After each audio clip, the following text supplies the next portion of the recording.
त है गाइज आज चाहिँ welcome back my YouTube channel भनिनँ मैले किनभने आज लेट भइसकेको छ र मासु कटिङ भइसकेको छ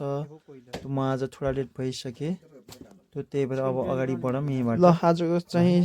साँझको 7 बजिसकेको छ र हामी सबै यता खाना पकाउनेतिर लागिरहेका छौँ है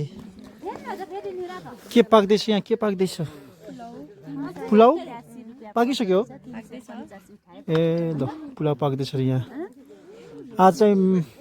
मेरसिंह अङ्कलको पार्टी हो आज मेरसिंह अङ्कलको बर्थडे पार्टी होइन आज हाम्रो पार्टी के को पार्टी ए खुर्सानी खुर्सानीको के बन्छ र खुर्सानीको पिरो हो पुलाउमा खुर्सानी हाल्छ र ए ल ठिक छ ग्रुपहरू हुनुहुन्छ के बन्दैछ र यहाँ मासु हो कोइलरको ओहो यो मासु एकदम बढिया ल आज चाहिँ उज्यालो रहेछ मजाको लाइट रहेछ मजाले आज चाहिँ बाटैमा खाने हो बाटैमा नाच्ने हो खै सिमल्दी हटिया गाउँको नजारा यस प्रकारको छ यो चाहिँ पुरा सारू भिलेज हो दिस साइड यो गल्लीभन्दा उता सारू भिलेज हो गल्लीभन्दा यता फेरि नेवा भिलेज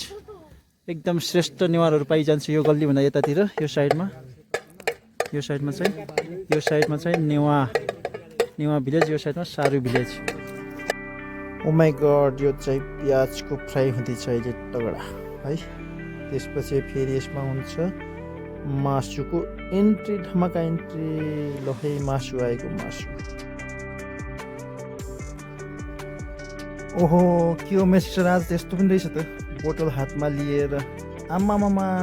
प्याज फ्राई यहाँ फेरि अलग भुटुवा बन्दैछ बेल्जियम स्टाइलको खाने भयो आज ए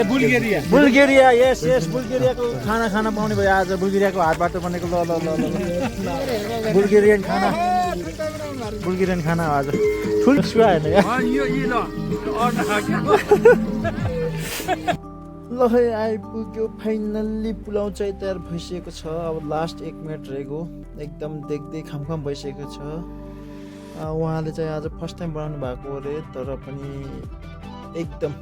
हेर्दै खाउँ जस्तो छ फर्स्ट टाइम भए पनि मतलब यस्तो लागिरहेको छ कि मतलब कयौँ सालदेखि पकाइरहनु भएको छ पुलाउ एकदम रेडी भइसकेको छ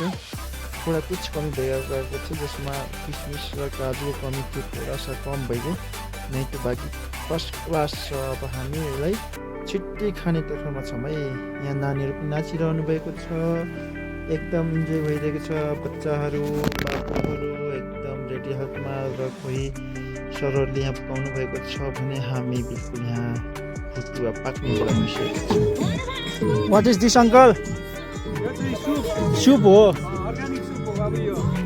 हाम्रो अध्यक्ष ज्यू अङ्कलले बनाउनु भएको सुप रे यो खाएर टोयलेट दौड्नु पर्ने त होइन नि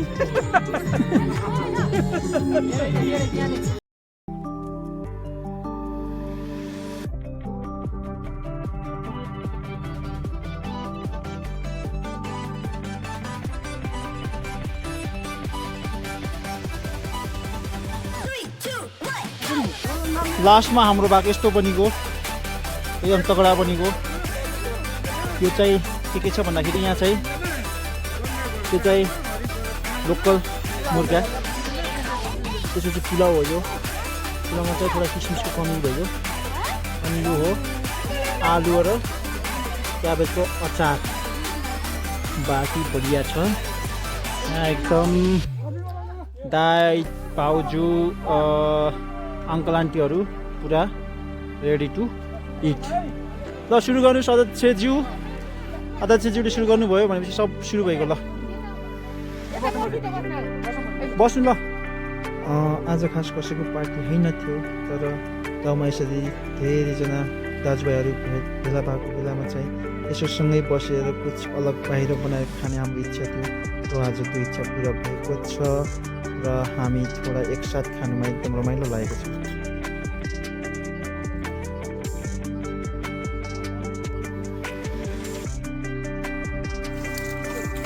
ल अब कार्यक्रम लास्ट फिनिसिङ भइगयो हामीले एउटा अप्सन पनि दिएको हो कि तपाईँ नसोच्नु हामीले मार्छौँ भनेको तर आन्टीहरूले चाहिँ होइन हामी मार्छौँ भाँडा मार्छौँ भन्नुभयो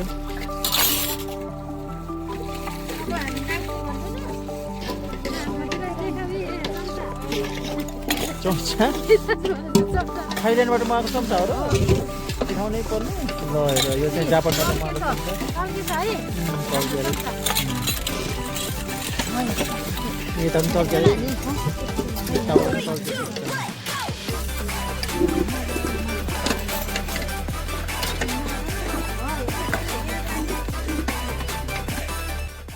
ल है गाइज फाइनली अब चाहिँ हामी जाने बेला भइसकेको छ कसैले भाडा माग्नु भएको छ भने कसैले आगो ताप्नु भएको छ अब लास्ट जाने बेलामा हात खुट्टा तताएर बिस्तारमा छिर्नुपर्ने हुन्छ गाइज